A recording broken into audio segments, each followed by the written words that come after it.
नमस्कार विद्यार्थी मित्रांनो, आज आपण इयत्ता 7वी मधील 8वा जो पाठ आहे तो पाठ आज आपण पाहणार आहोत। त्या पाठाचं नाव आहे गचक अंधारी आणि या पाठाचे लेखक आहेत अशोक मानकर। आता हा जो पाठ आहे ही एक विनोदी कथा आहे। तुम्हाला विनोदी कथा खूप आवडत असतील, तुम्ही वाचतही असताल, टीव्हीवर एखादा विनोदी कार्यक्रम असेल तो ऐकतही असाल आणि या विनोदी कथांमधूनच आपल्याला काही ना काही नवीन शिकण्यासाठी मिळत असतं आणि म्हणूनच आपल्याला या 7वीच्या मराठीच्या पुस्तकामध्ये अशोक मानकरांची या कथेचाच काही भाग गचक अंधारी म्हणून आपल्याला आलेला आहे। आता तसं पाहायला गेलं हा जो विनोदी लेख आहे, विनोदी कथा आहे, या कथेमधलं एक पात्र आहे सदा। तो सदा हा गावामधला माणूस गाडगी मडकी तयार करणं आणि ती बाजारामध्ये जाऊन विकणे हा त्याचा व्यवसाय असतो। या सदाला एक लहान मुलगा असतो, त्याचं नाव असतं गजानन आणि हा लहान मुलगा या सदाला त्याच्यासोबत बाजारात जाण्याचा हट्ट करत असतो। पण सदाला माहिती आहे या लहान मुलाला घेऊन गेलं तर आपला जो काही गाडगी मडकी विकण्याचा व्यवसाय आहे तो व्यवसाय आपल्याला थोडासा तिकडे दुर्लक्ष होईल आणि ते आपल्या मुलाकडेच लक्ष द्यावे लागेल। म्हणून हा सदा आपल्या मुलाला बरोबर येऊ नये म्हणून, गजानन बरोबर येऊ नये म्हणून गचक अंधारी या भूतनीची भीती घालतो आणि हा जो बापलेकाचा संवाद आहे, हा बापलेकाचा संवाद या सदाच्या घराच्या मागच्या खिंडारामध्ये असलेला एक वाघ, तो वाघ या दोघांचा संवाद ऐकत असतो।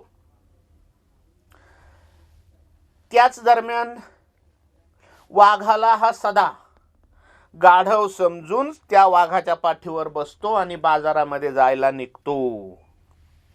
आता या वाघाला वाटतं की आपल्याच पाठीवर ही गचक अंधारी बसलेली आहे असं समजून या वाघाची घाबरगुंडी उडते आणि जसं जसं उजाडतं तसं तसं या सदाला सुद्धा या खऱ्या वाघाची जाणीव झाल्यावर तो सुद्धा हादरून जातो।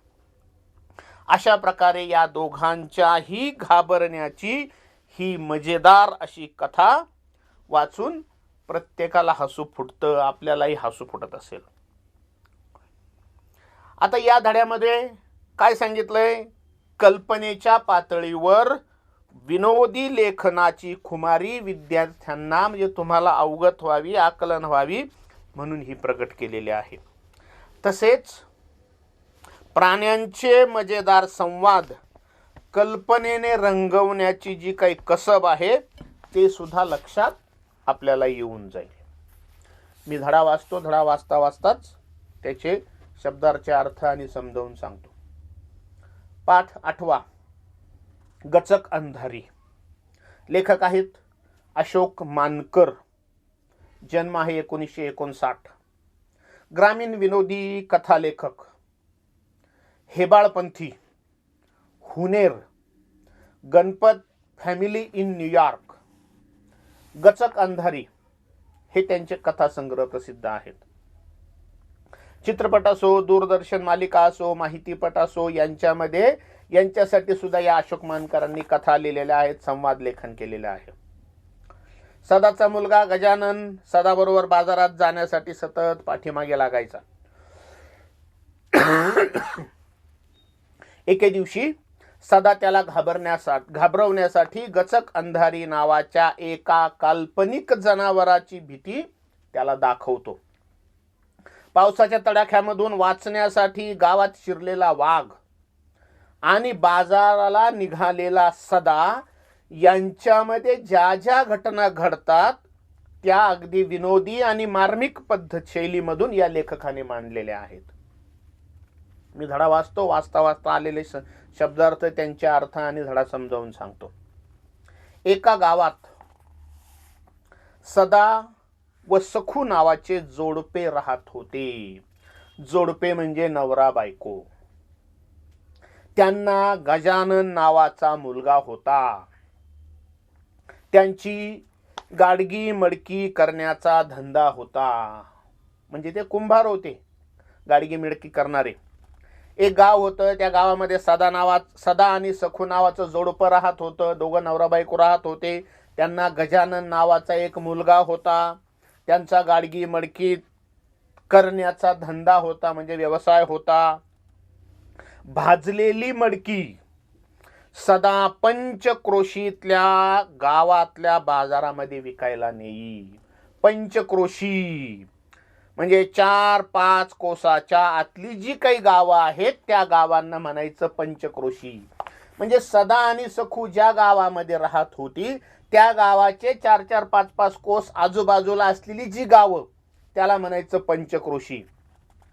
आणि या सदाचा ही भाजलेली मडकी विकण्याचा, गावामध्ये जाऊन विकण्याचा, म्हणजे प्रत्येक गावाला एक आठवड्याचा, एक दिवसाचा बाजार असतो. त्या बाजारामध्ये हा सदा ती आपली गाडगी मडकी घेऊन जायचा आणि ती बाजारामध्ये विकायचा. कुठे विकायचं तर पंचक्रोशीतल्या गावातल्या बाजारला. पंचक्रोशी म्हणजे त्या गावाच्या आजूबाजूला असलेली 4-5 कोसाच्या अंतरावरची गावं म्हणजेच पंचक्रोशी. गाढवाच्या पाठीवर मडकी ठेवून ते हाकत हाकत तो बाजारला जायचा आणि येताना त्याच्या पाठीवर बसून यायचा.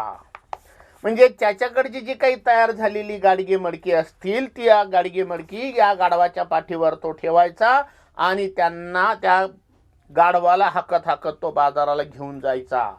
सकाळी घेऊन निघाला की संध्याकाळी त्याच गाढवाच्या पाठीवर बसून तो परत घराकडे यायचा.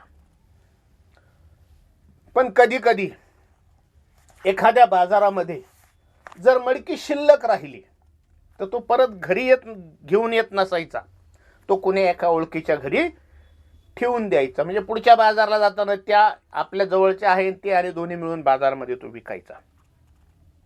असं सदाचं सगळं व्यवस्थित चाललेलं होतं. आठवड्यातून 2-3दा आपले वडील कुठेतरी बाजारला जातात हे लहानग्या गजाननाला कळू लागलं होतं.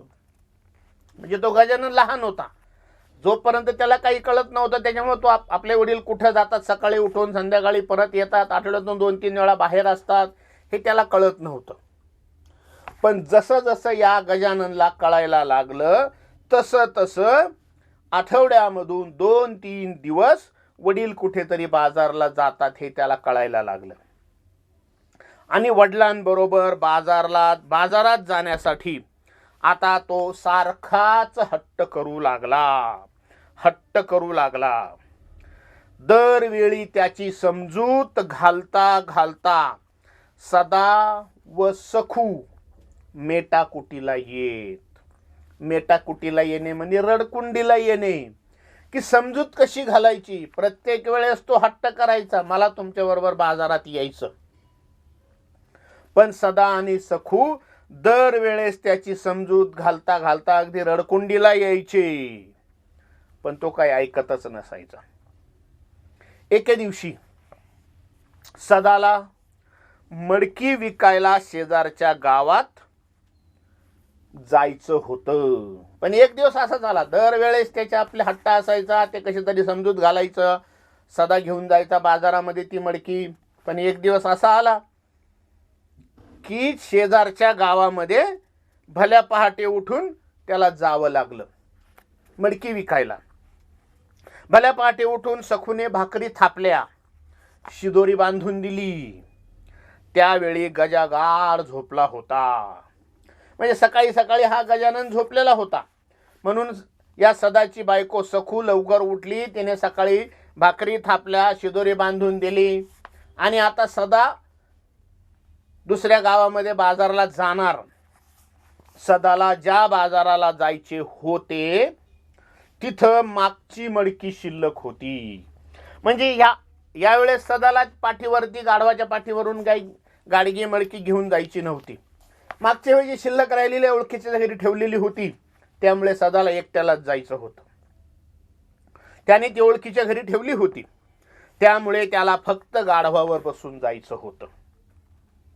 त्याने गाढव रात्रीच गावात चरायला सोडून दिलेलं होतं. आता गाढवाला काय बांधून ठेवत नाहीत. दिवसभर बाजार करून परत सदा घरी आला की गाढवाला मोकळं सोडून द्यायचा गावात. गाढव म्हणलं की ते आपलं उकिरडे फुंकत राहणार, म्हणून त्याला रात्री सोडून दिलेलं होतं. आणि मग सकाळी जायचंय तर त्याने ते शोधलं गाढव जिथं गेलं होतं तिथं, आणि त्यावर बसलं की परस्पर निघायचं असं या सदाने ठरवलेलं होतं. त्यामुळे त्याला फक्त गाढवावर बसून जायचं होतं. त्याने गाढव रात्रीच गावात चरायला सोडले होते. ते शोधले आणि त्यावर बसले की परस्पर निघायचे. या बेताने सदाने आवरले. बेताने म्हणजे अंदाजाने. हा अंदाज घेऊन सदाने आपलं सगळं आवरलं घरामधलं आणि निघायचं म्हणजे काय गाडगी मडकी बरोबर नाही येत, फक्त आहे तसे फक्त शिदोरी घ्यायची, बाहेर पडायचं. जे काय या गावामध्ये जे गाढव चरायला सोडलेलं होतं त्याला शोधायचं, त्याच्या पाठीवर बसलं की तसंच पुढे बाजारला जायचं. अशा बेताने सदाने आपलं आवरलं होतं. अंगणातल्या चपला पायामध्ये सरकवल्या. तो बाहेर पडणार, तोच गजाला नेमकी जाग आली. म्हणजे आतापर्यंत हा गजा गाढ झोपलेला होता, पण हा सदा दाराच्या बाहेर पाऊल ठेवणार, पायामध्ये चप्पल घालणार, तोच या गजाला जाग आली.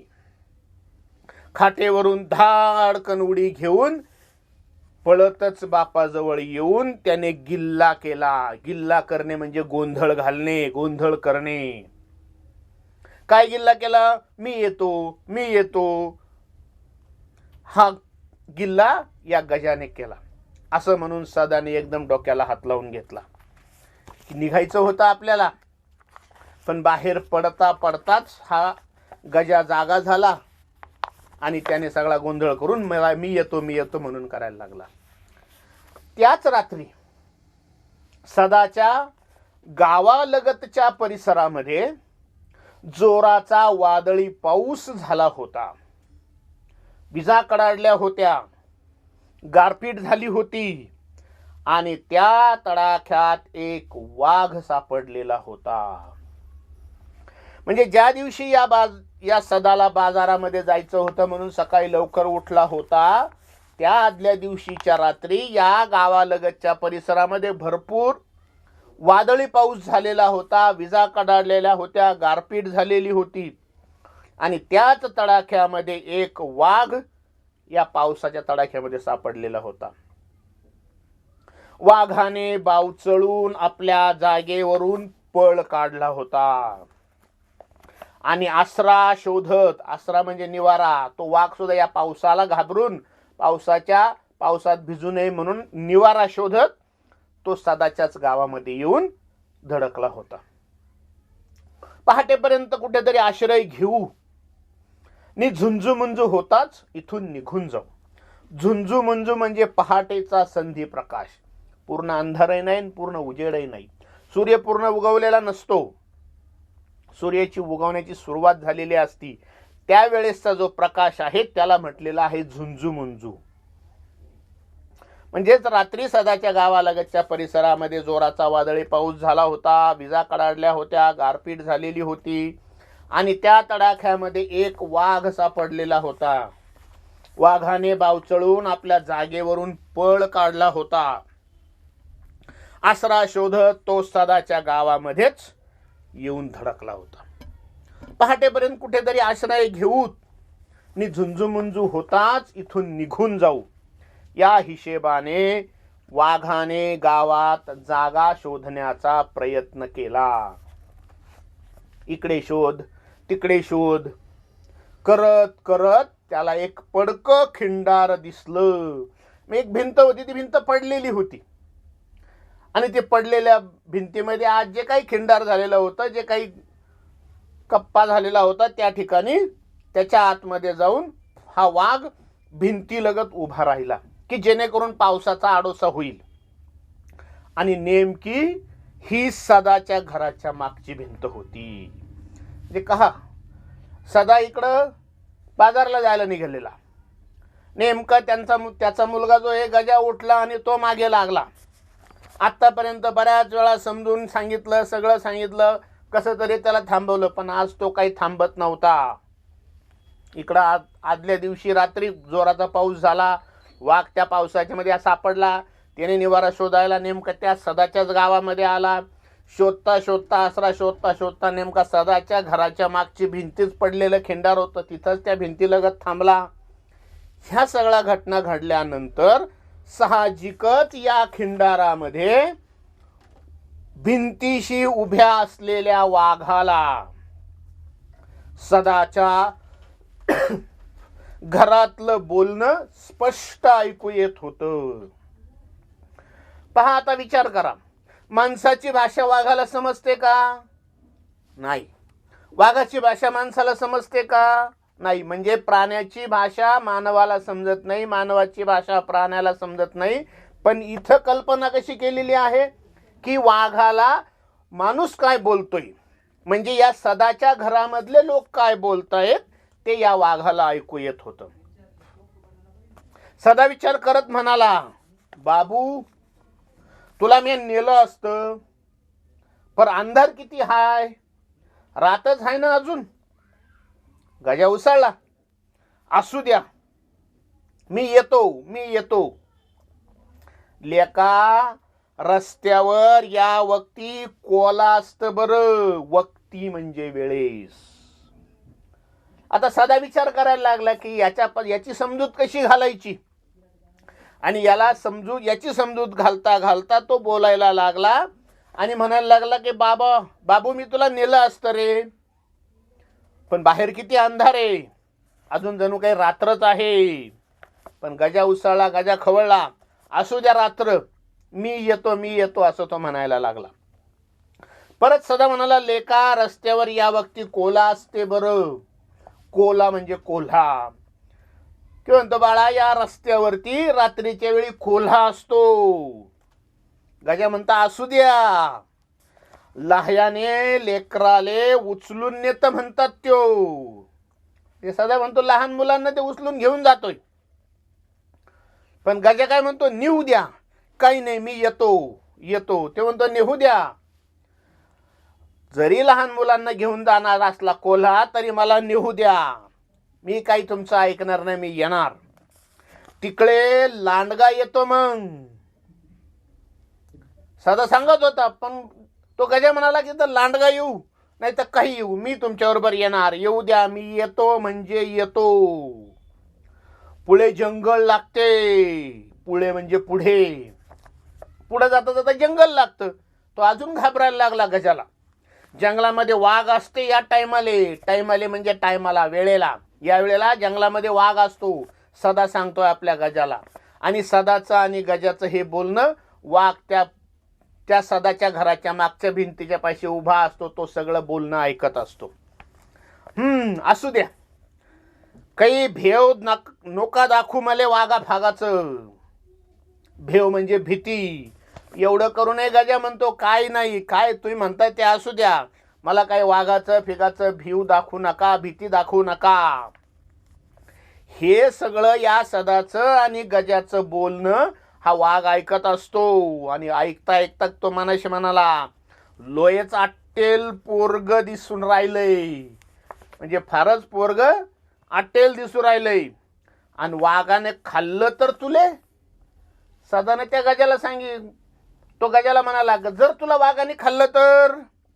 तसा गजा तोंड वेडावत म्हणाला, मले खाल्लं तो काय तुम्हाला सोडणार आहे काय नाही, मले माहीत आहे, मी येऊ नये म्हणून तुम्ही मले भेव दाखवू राहिलेत.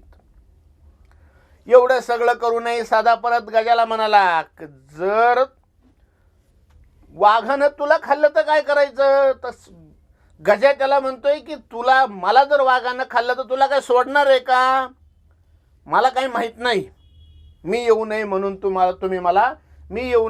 तुम्ही मला भीती दाखवतायत. सदाने विचार केला, डोळे मोठे करून म्हणाला, या वक्ती जंगलात कधी ना ते गचक अंधारी भेटली तर म्हणू नको मले. मग या सदाने विचार केला आणि डोळे मोठे करून या गजाला म्हणाला, या वेळेला जंगलामध्ये जर गचक अंधारी जर भेटली तर मला काही सांगू नकोस. गजा एकदम गडबडला. गचक अंधारी? हाऊ, गचक अंधारी काय होय? गचक अंधारी, गचक अंधारी माहित नाही तुले? लेका, गचक अंधारी वाघ सिंहाले एका घासात खाते म्हणतात. आपल्याला भेटली तर काही नाही भाऊ, एवढं खतरनाक जनावर तरी हाय काय कोणतं? हा सदा डोळे मोठे करून विचार करून या गजाला भीती दाखवतोय. कशाची? तर या गचक अंधारीची, एका भूतिनीची. आणि गचक अंधारीचं नाव काढल्याबरोबर गजा एकदम गडबडून गेला. परत सदा त्याला अजून घाबरायला म्हणाला, हा गचक अंधारी आहे, कारण ती वाघा सिंहाला सुद्धा एका घासात खाते. आणि जर आपल्याला भेटली तर काही नाही भाऊ, एवढं खतरनाक जनावर आहे ती. कोणतं काय ते बघा, खतरनाक. आता गजा एकदम हादरला, एकदम अंगावर शहार येऊन आईजवळ जाऊन पळाला आणि म्हणाला, मी नाही येत, मग जा तुम्हीच. सदाची युक्ती फळाला आली. युक्ती फळाला येणे म्हणजे यशस्वी झाली. सदानी ही जी काही युक्ती केली होती गजाच्या बाबतीत ती यशस्वी झाली. हे सगळं या दोघांचं बोलणं हा वाघ ऐकत होता. वाघ मनामधून भ्याला, घाबरला. कोणती गचक अंधारी होय बाबा, आपल्याला भेटली तर काही नाही भाऊ, थोडसक दिसाले लागल्यावर चालले आव इथून. वाघ सुद्धा मनामधून घाबरला, कारण ही कोण गचक अंधारी आहे. आणि या दोघांच्या बोलण्यावरून समजतंय की ती वाघ सिंहाला सुद्धा खाऊन टाकते एका घासात. आपल्याला सुद्धा घाबरून इथून पळून जायला पाहिजे. थोडंसं उजाडायला लागले की आपण इथून निघून जाऊ. सदा लगबगीने घराबाहेर पडला. रात्री चरायला सोडलेलं गाढव शोधू लागला. अद्याप गुडूप अंधार होता. अद्याप गुडूप अंधार म्हणजे पहाटेची वेळ, सूर्य उगवलेला नव्हता, त्यामुळे पूर्णपणे बाहेर अंधार होता. ही गल्ली बघ, हा किरडा बघ, तो बघ, असं सगळीकडे फिरत अखेरीस त्याच्या घरामागच्या खिंडाराजवळ आला. भिंतीशी वाघ उभा होता. दुरून त्याची अस्पष्टशी आकृती दिसताच सदा स्वतःशीच म्हणाला, हाय सायाचं, मी साऱ्या गावात पाहून राहिलो आणि हे गदळ पाहिलं तर आठी उभं. हा सदा म्हणायला लागलेला आहे. तिथं उभा होता वाघ, पण सदाला वाटलं त्या ठिकाणी आपलं गाढवच उभा आहे. आणि म्हणतो की मी सगळ्या गावामध्ये फिरून आलो, पाहून आलो गाढवाला, पण ते गाढव इथं उभा आहे. सदा तरा चालत आला. गचकन वाघाचा कान पकडला आणि टांग टाकून टपकन त्याच्या पाठीवर बसला. वाघ प्रचंड हादरला. बापरे, हे गचक अंधारी हाय. आणि स्वतःशी म्हणताना त्याला हिव भरलं. हिव भरणे म्हणजे थंडीने गारठून जाणं. आधीच पाऊस पडून गेलेला, हवेमध्ये गारवा, आणि या सदाने या वाघाचा कान पकडून त्याच्या पाठीवर टांग टाकल्याबरोबर वाघाने विचार केला की आता गचक अंधारी आली आणि आपल्या पाठीवर बसली, आणि म्हणून त्याला हिव भरलं म्हणजे त्याचं थंडीनं अंग सगळं गारठून गेलं. सदानं रप दिशी पायाच्या टाचा त्याच्या पोटावर हाणल्या. घाबरलेला वाघ आपल्या पाठीवरचा स्वार घेऊन निमूट चालता झाला. म्हणजे या सदाला माहित नव्हतं की आपण कशावर बसलेलो आहोत, गाढवावर बसलेलो आहोत की वाघावर बसलेलो आहोत. आणि वाघालाही माहित नसतं की आपल्या पाठीवर कोण बसलंय. वाघाला वाटलं की गचक अंधारी बसली म्हणून तो घाबरला, आणि सदाला वाटलं की आपलं गाढवच आहे आणि आपण गाढवावर बसून आता बाजारला जाणार आहोत. वाघाची चालण्याची गती पाहून सदाने विचार केला, लय जोऱ्यानं चालून राहिलंय गधळ. बरोबर आहे, राती सट खाल्लं वाटते आणि चाल म्हणाले का, मले बरेच आहे तिकडे गजा भेला, आता आटालाच नाही राहिला. आता काय मस्त बाजारात जाणं आणि भदाळ इकणं. भदाळ म्हणजे गाडगी मडकी. जशी जशी या वाघाची चालण्याची गती वाढत होती, चालण्याचा स्पीड वाढत होता, तसा या सदाने विचार केला की फार जोरात चाललंय हे गधळ. बरोबर आहे, कारण रात्रभर काही ना काहीतरी भरपूर खाल्लं असल, त्यामुळे चाल म्हणाले का, मलाही तेवढंच बरं आहे. तिकडं गजा घाबरला, आता आटालाच नाही राहिला, म्हणजे काही अडथळाच नाही राहिला. आता काय मस्त बाजारात जाणं आणि भदळ इकणं. स्वारीनं गाव ओलांडलं. आता सदा गावामधून निघाला आणि जंगलाच्या दिशेने निघाला. गाव ओलांडलं, जंगलचा रस्ता धरला. अजून किट्ट काळोख होता, म्हणजे अजूनही रात्रच होती, पण आकाशात चांदण्या लुकलुकत होत्या. पहाटेची थंडगार हवा सुटली होती. हवेचा झुळका सदाला मोरपिसाच्या स्पर्शासारखा वाटत होता. म्हणजे जी हवा सुटलेली होती, जणू इतका मऊ असा स्पर्श या सदाला जाणवत होता, जणू काही मोरपीस आपल्या अंगावरनं फिरतय. आणि इकडे वाघाचा धावा सुरू होता. हे देवा दया कर, मले वाचो, माल्या पाठीवर ही बाला जाऊ दे. कारण वाघाला वाटलं की आपल्या पाठीवर बसली गचक अंधारी.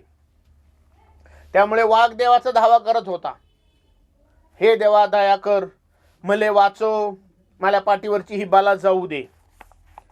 आणि इकडं मात्र वाघाच्या पाठीवर सदा बसलेला आणि मस्तपैकी गाव त्याने ओलांडलं. जंगलचा रस्ता जरा संपूर्ण अंधार होता.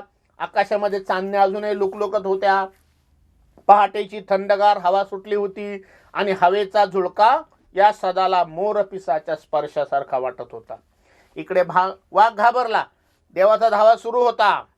पूर्वेला प्रभा फाकण्याच्या बेतामध्ये आली. प्रभा फाकण्याच्या बेतात येणे म्हणजे सकाळ होणे. तुम्हाला माहिती, सूर्य पूर्वेकडे उगवतो, म्हणून पूर्वेच्या बाजूला प्रभा म्हणजे जी काही सूर्य उगवण्याची वेळ, सकाळ होण्याची वेळ बेतात आली होती. मान डोलावत इकडे तिकडे पाहताना सदाचं लक्ष वाघाच्या पाठीवर गेलं. जसा जसा दिवस उजाडायला लागला होता, अंधार हळूहळू कमी व्हायला लागला होता, तिकडं पाहता पाहता सहज या सदाचं लक्ष या वाघाच्या पाठीवर गेलं.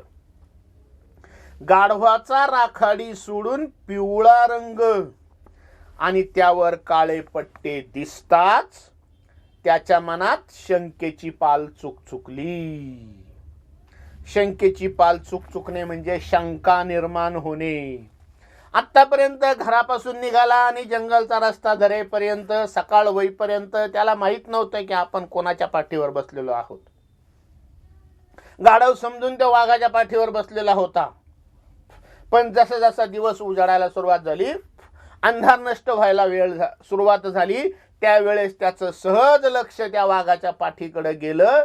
तर त्याला गाढवाचा जो काही राखाडी रंग होता त्याऐवजी पिवळा रंग आणि त्यावर काळे पट्टे दिसले आणि मनामध्ये शंकेची पाल चुकचुकायला लागली. हे असं काय, हे कसं काय, असं म्हणत सदाने मान थोडी कलती केली आणि पाहतो तर काय, साक्षात वाघ. त्याला कापरं भरलं. तो थाड थाड उडू लागला. या छेडछाडीने वाघ सदाच्या दुप्पट हलू लागला.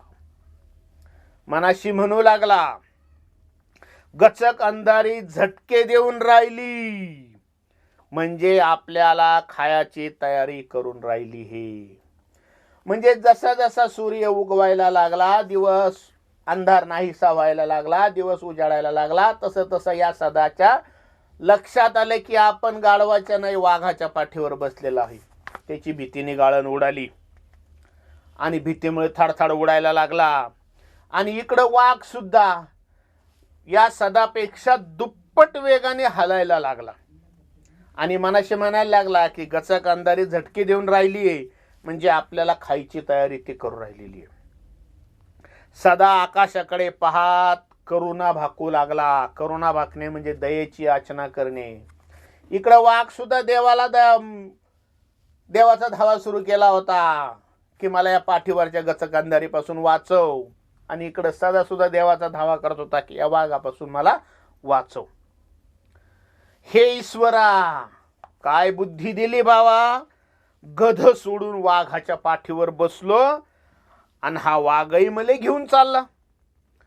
पण मी याले दिसलो तर माई नळली फोडेशिवाय राहत नाही. मले वाचो याच्यातून, या संकटातून तार. म्हणजे सदा सुद्धा या देवाची करुणा भाकायला लागला, दयेची याचना करू लागला की हे देवा, हे ईश्वरा, मला काय बुद्धी झाली. मी गाढव सोडून वाघाच्या पाठीवर बसलो आणि वाघ सुद्धा मला घेऊन चाललाय, आणि जर मी याला दिसलो तर तो मला खाल्ल्याशिवाय काय राहणार नाही. त्यामुळे मला याच्यापासून वाचव, या संकटामधून मला मुक्तता कर. सदाला दरदरून घाम फुटला.